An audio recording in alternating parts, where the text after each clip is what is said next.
Welcome back friends. तो rapid fire session part 2 लेकर हम आ गए हैं। जो आज का हमारा रैपिड फायर सेशन रहने वाला है ये जियोग्राफी पे रहेगा। टॉप 30 क्वेश्चंस होंगे।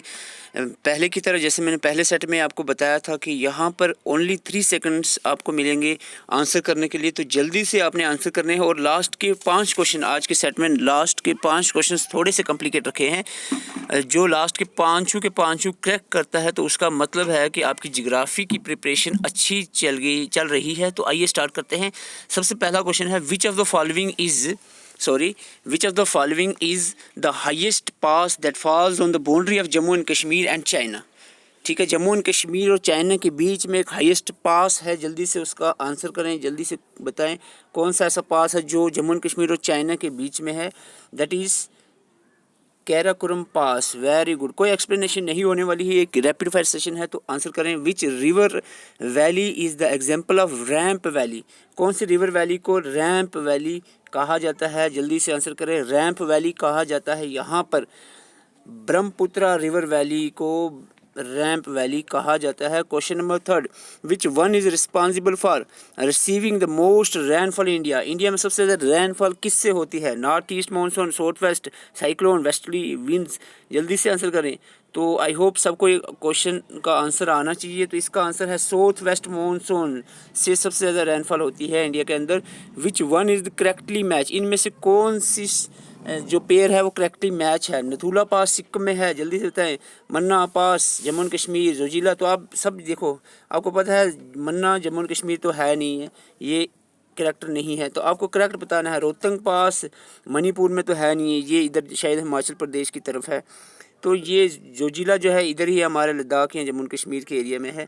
तो आप समझ गए होंगे इसका मतलब राइट आंसर जो है नथुला पास सिक्किम। तो इस तरह से क्वेश्चन नहीं आ रहा, लेकिन फिर भी उसके ऑप्शंस को अच्छे से आप देखो तो आंसर निकालने की कोशिश किया करो। Which one of the following is the leading state in coffee. Coffee में top producing state of India कौन सी है? Leading state in coffee. तो कॉफ़ी में कर्नाटका याद रखना। Coffee Karnataka. Okay. Question 6, which mountain is situated at the meeting place of the western Ghats and eastern Ghats. कौन सी माउंटेन है जो वेस्टर्न घाट्स और ईस्टर्न घाट्स में मीटिंग प्लेस है इन दोनों की? दैट इज़, जल्दी से आंसर करें, दैट इज़ नीलगिरी जो माउंटेन है। नीलगिरी माउंटेन जो है ये दोनों के बीच में होती हैं। जल्दी से आंसर करें। नेक्स्ट क्वेश्चन है 7, the most dangerous effect of the excessive deforestation. बहुत ज़्यादा डिफॉरेस्टेशन से क्या इफेक्ट पड़ता है? मोस्ट डेंजरस इफेक्ट बताना है। तो लॉस ऑफ फॉरेस्ट तो होता है, लेकिन most dangerous loss of other plants, destruction of habitat of wild animals, soil erosions. तो जल्दी से बताएं, इसका राइट आंसर रहने वाला है destruction of habitat of wild animals. तो ये सबसे बड़ा डेंजरस जो इफेक्ट है डिफॉरेस्टेशन का वो रहता है। जल्दी से आंसर करें। क्वेश्चन नंबर 8 है आपके सामने। विच of the following is not a rabi crop in India. Rabi crop नहीं है। रबी मीन्स विंटर क्रॉप इनमें से कौन सी नहीं है?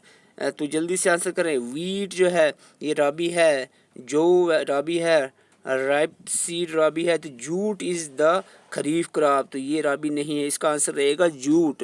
Okay. Question 9, as per the census 2011 के सेंसस के तहत density of India, population density of India कितनी है? डेंसिटी ऑफ इंडिया जो है 382 382 जो है पर स्क्वायर किलोमीटर डेंसिटी है इंडिया की, person per square kilometre. The southern most point of peninsular India that is Kanyakumari is. तो कन्याकुमारी के बारे में पूछा गया है, जो साउथ मोस्ट पॉइंट है इंडिया का। Kanyakumari north of the tropic of cancer है? नहीं, ये तो साउथ है ट्रॉपिक ऑफ कैंसर के। साउथ ऑफ द इक्वेटर नहीं। तो आप समझ रहे हो ना कहाँ की बात चल रही है। इंडिया कहाँ है ये तो आपको पता होना चाहिए। इंडिया इधर है नॉर्थ ईस्टर्न हेमिस्फीयर में है। तो south of the capricorn no. तो राइट आंसर रहेगा नॉर्थ ऑफ द इक्वेटर के नॉर्थ में है इंडिया। तो इस तरह के क्वेश्चंस को थोड़ा सा समझना पड़ता है। The pass located at the southern end of the Nilgiri hills in south India is called. Nilgiri hills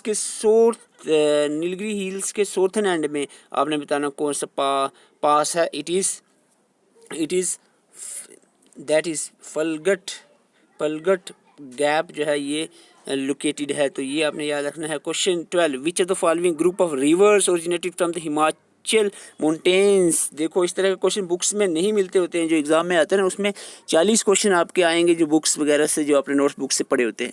बाकी के जो 60 क्वेश्चन होते हैं उनको समझना पड़ता है, उनके स्टेटमेंट्स को देखना पड़ता है, थोड़ा सा गैस वर्क करना पड़ता है, थोड़ा सा ऑप्शंस को एलिमिनेट करना पड़ता है। तो यहाँ पर हिमाचल, देखो आप सबको पता होगा कि सतलज जो है ये तिब्बतन एरिया इसे निकलती है, आई थिंक ऐसा ही है, ठीक है। तो ये तो हिमाचल का इसका मसला ही नहीं, दोनों ऑप्शन कट हो गए। तो दूसरा आपका बचा है यहाँ पर झेलम जो है वो वेरीनाग से निकलती है, उधर ही कश्मीर एरिया से, तो हिमाचल का मसला नहीं है। तो इसका मतलब सीधा सीधा आंसर हो गया ब्याज, रवि और चिनाब हिमाचल प्रदेश से निकलती हैं, तो हिमाचल माउंटेन से। The south west monsoon contribute, अभी बता चुका हूँ, साउथ में वो वेस्ट मानसून में इंडिया में सबसे ज़्यादा बारिश इसी साउथ वेस्ट मानसून से होती है, लेकिन कितनी परसेंट अप्रॉक्सीमेटली हम बात करें तो आप आंसर समझ गए सबसे ज़्यादा होती है। तो इसका मतलब 100 तो मान नहीं सकते, 22 और 50 भी नहीं ऑप्शन बन सकता है। तो अगर आप नहीं भी आपको क्वेश्चन का आंसर आता है तो इस तरह के क्वेश्चन को आप मेरे ख्याल से आपको अटैम्प्ट कर लेना चाहिए। क्वेश्चन 14 आ गया, which of the following drainage system falls into the bay of Bengal. इनमें से कौन सा जो वाटर बॉडीज़ हैं या रिवर्स हैं जो गिरते हैं कहाँ, बे ऑफ बंगाल में, ठीक है, बे ऑफ बंगाल में गिरते हैं। आप जल्दी से आंसर करें, बे ऑफ बंगाल यानी ईस्ट फ्लोइंग रिवर्स की बात चल रही है। तो गंगा, ब्रह्मपुत्र, गोदावरी यहाँ पर गिरते हैं बे ऑफ बंगाल में, ठीक है।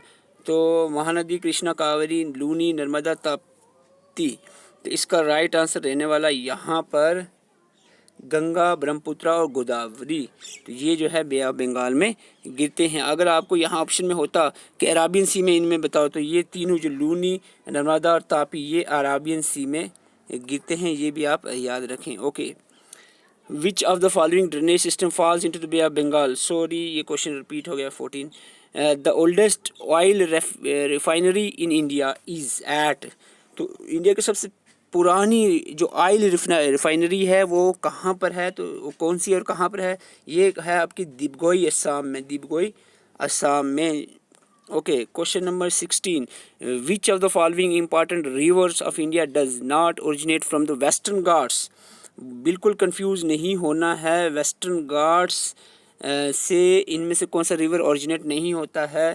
तो इसका आंसर है आपका डी। आप सोचोगे महानदी तो इधर ही गिरता इधर है, लेकिन ओरिजिनेट इधर से नहीं होता, क्योंकि जो चलो एक्सप्लेनेशन की यहाँ पर बात है नहीं है। 16 हो गया। 17, which state government has renamed the Rajiv Gandhi national park as Orang national park. तो आप सबको पता होना चाहिए औरंग नेशनल पार्क कौन सी स्टेट में है। औरंग नेशनल पार्क जो है ये असम में पाई जाती है, Orang national park. Okay, question आगे आता है आपका 18, the position when the earth is farthest from the sun is known as. जब अर्थ सन से सबसे दूर होती है, फारथेस्ट डिस्टेंस होता है लगभग 151 million kilometre approximately, I think so, सबसे दूर होता है। जब अर्थ और सन का डिस्टेंस सबसे ज़्यादा जब होता है उसको हम कहते हैं, इस पोजीशन को कहते हैं एफ्लियन कहते हैं। और अब जब से सबसे नज़दीक होता है, नियरेस्ट होता है, तो उस वक्त हम उसको पेरिहिलियन कहते हैं, ठीक है। तो याद रखना है, आंसर इसका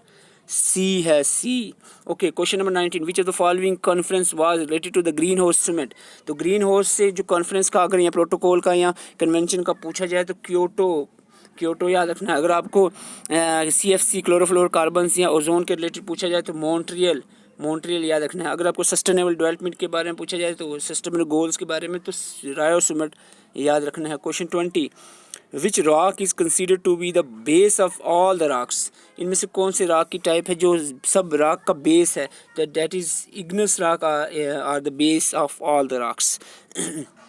क्वेश्चन 21, लास्ट के 5 क्वेश्चन मैंने कहा है थोड़े से कॉम्प्लिकेट रखे हुए हैं आपके लिए। Which one among the following is an example of dormant volcano. इनमें से कौन से आप बताना है, इनमें से कौन से ऐसे वोल्केनोज है जो डॉर्मेंट हैं। तो डॉर्मेंट वोल्केनो यहाँ पर फुजियामा जो है ये डॉर्मेंट वोल्केनो है, तो आपको याद रखना है। Which instrument is use to measure the humidity. बहुत सिंपल क्वेश्चन है, ह्यूमिडिटी को मेजर करने के लिए जो इंस्ट्रूमेंट यूज होता है that is hygrometer. Okay, question 23, Satpura is an example of. जैसे कि हिमालय फोल्डेड माउंटेन है, लेकिन सतपुरा की अगर आपको पूछा जाए तो इट इज़ ब्लैक माउंटेन, ये एग्जांपल है किसकी, ब्लैक माउंटेन्स की। तो question 24, which type of rock is coal, coal किस तरह का रॉक है, कोल कोल बहुत इजी क्वेश्चन है, coal is sedimentary rock, coal sedimentary rock की एग्जांपल है। तो आगे है आपके 5 क्वेश्चंस लास्ट के। Which of the following is not a world heritage site, इनमें से कौन सी वर्ल्ड हेरिटेज साइट नहीं है, Pench national park, Keoladeo national park, Kaziranga national park, Kanchenjunga national park. तो जल्दी से बताएं, A is the right answer. Pench national park जो मध्य प्रदेश में है ये वर्ल्ड हेरिटेज साइट में इंक्लूड नहीं है। Question 26, origin of river Tapi, Tapi या तप्ती इज़ इन, तो ओरिजिन रिवर ताप्ती का कहाँ से होता है, मुल्ताई, रेसन डिस्ट्रिक्ट, मुम नाला, अमरकंटक। तो जल्दी से आंसर करें, the right answer is Multai. Tapti river का ओरिजिन मुल्ताई से होता है, कंफ्यूज ना हो जाए इसलिए मैंने आपको यहाँ पर बता दूँ। बिटवल डिस्ट्रिक्ट मध्य प्रदेश भी आपको देखने को मिलेगा, तो बिटवल डिस्ट्रिक्ट के अंदर ही मुल्ताई पाई जाती है, जगह जहाँ से ओरिजिनेट होता है तिब्ती। और बहुत सारी जगह पे आपको बिटवल डिस्ट्रिक्ट या मध्य प्रदेश लिखा होगा, वो भी राइट ही आंसर माना जाएगा। Question 27, which air pressure belt is known as horse latitude, belt of calm तो आपको पता है 5 डिग्री नॉर्थ और 5 डिग्री साउथ जो है इक्वेटर के 5 डिग्री नॉर्थ और साउथ से अगर हम देखें तो उसको हम कहते हैं बेल्ट ऑफ काम, ठीक है। लेकिन हार्श लैटिट्यूड कितनी डिग्री पे पाया जाता है, हार्श लैटिट्यूड हम कहते हैं 30 से 35 डिग्री दोनों नॉर्थ और साउथ की तरफ। हाँ, तो ये जो बेल्ट है इसको कहते हैं हार्श लैटिट्यूड। ओके, तो question number 28, the transition zone between the two ecosystem is known as, दो इकोसिस्टम के बीच में जो ट्रांजिशन जोन होती है जो दो इकोसिस्टम को डिवाइड करता है, it is this transition zone between two ecosystem is called as ecotone. Very good, it is called ecotone. I hope आपके लास्ट के 5 भी अच्छे जा रहे होंगे। Which one is the called as a lungs of world, अगर नहीं आ रहा तो भी आंसर कर सकते हो, इसको थोड़ा सा ध्यान दो। लंग्स ऑफ वर्ल्ड क्यों कहा जाएगा, क्योंकि ज़्यादा ऑक्सीजन देते होंगे। तो ज़्यादा ऑक्सीजन कौन देंगे, तो जो एवरग्रीन होंगे, तो ट्रॉपिकल एवरग्रीन फॉरेस्ट, ऐसे ट्रिक के बता रहा हूँ, ट्रॉपिकल एवरग्रीन फॉरेस्ट को लंग्स ऑफ वर्ल्ड कहा जाता है। लास्ट क्वेश्चन आज के सेशन का, स्प्रिंग टाइड, टाइड्स आपने सुने होंगे, would occur in which of the following condition, तो जल्दी से आंसर करें, स्प्रिंग टाइड कब होगी, कब होगी जब सन, मून और अर्थ स्ट्रेट लाइन में होंगे, या जब मून और अर्थ राइट एंगल पे होंगे, या हम कह सकते हैं अर्थ और मून राइट एंगल में होंगे। जल्दी से आंसर करें, इसका राइट आंसर रहेगा 1A, व्हेन सन, मून और अर्थ तीनों स्ट्रेट लाइन में आ जाते हैं, इस वक्त जो टाइड्स होती हैं that is called spring tides, ये हाई टाइड्स होती हैं। तो ये आपने याद रखना है। तो दीज आर द 30 क्वेश्चन जो आज के सेशन में रहे। सेशन कैसा लगा है आप लाइक ज़रूर करें ताकि हमें पता चले आपको सेशंस कैसे लग रहे हैं हमारे रैपिड फायर सेशंस। तो और इसका जो फर्स्ट पार्ट है उसका लिंक डिस्क्रिप्शन में मिलेगा, वो भी आप देख सकते हो। और प्लेलिस्ट में विजिट करके जितने भी हमने वीडियोज़ अपलोड की हैं, चाहे वो MCQs के हों, मॉक टेस्ट हों या लेक्चर्स हों, आप ज़रूर देखें। और अगर आपको इसी तरह के मॉक टेस्ट अटैम्प्ट करने हैं तो कमेंट बॉक्स में क्लिक करें, और कमेंट बॉक्स में ऐप का लिंक दिया है JKSSB study fast official app, तो उस पर आप इंस्टॉल करें उस ऐप को, और उसमें जाकर आप प्रैक्टिस करें। और हमने नोट्स भी जो है ऐप में डाल दिए हैं, और नोट्स ऐप से आप देख सकते हैं। उसके अलावा और किसी भी तरह की आपको ऐप में अगर दिक्कत आ रही है, परेशानी आ रही है, तो आप इस नंबर पे व्हाट्सअप कर सकते हैं 7051014444 पे मैसेज कर सकते हैं। या जिन्होंने भी ऐप इंस्टॉल की है और कोर्स बाई किया है, सिर्फ 99 रुपये का कोर्स है, कोई बड़ी रकम नहीं है, और उसमें नंबर ऑफ़ सेक्शनल और फुल लेंथ टेस्ट आपको अवेलेबल हैं। उसके साथ साथ आपको previous year question papers free of cost और अवेलेबल करवा दिए गए हैं, और उसके साथ अभी नोट्स भी अपलोड कर दिए गए हैं वहाँ पर। तो आप ऐप में एक बार ज़रूर विज़िट करें, चेकआउट करें कि उसमें जो फ्री सैम्पल्स दिए हैं, वो डेमो दिए हैं, वो भी आप चेकआउट करें। और इस नंबर पे मैसेज कर सकते हैं किसी भी तरह की, यानी अगर आपको ऐप को इंस्टॉल करने में या किसी में कोर्स में कोई दिक्कत आ रही है, आप व्हाट्सअप कर सकते हैं, तो आपको ये सारी प्रॉब्लम्स को सॉल्व किया जाएगा। या अगर आपको ये जो नोट्स ऊपर मेंशन किए हैं, या अगर आप डायरेक्टली लेना चाह रहे हैं व्हाट्सअप पे, ऐप में आपको प्रॉब्लम आ रही है डायरेक्टली लेना चाह रहे हैं, तो आप इस नंबर पर व्हाट्सअप करके नोट्स भी ले सकते हैं। Thank you for watching.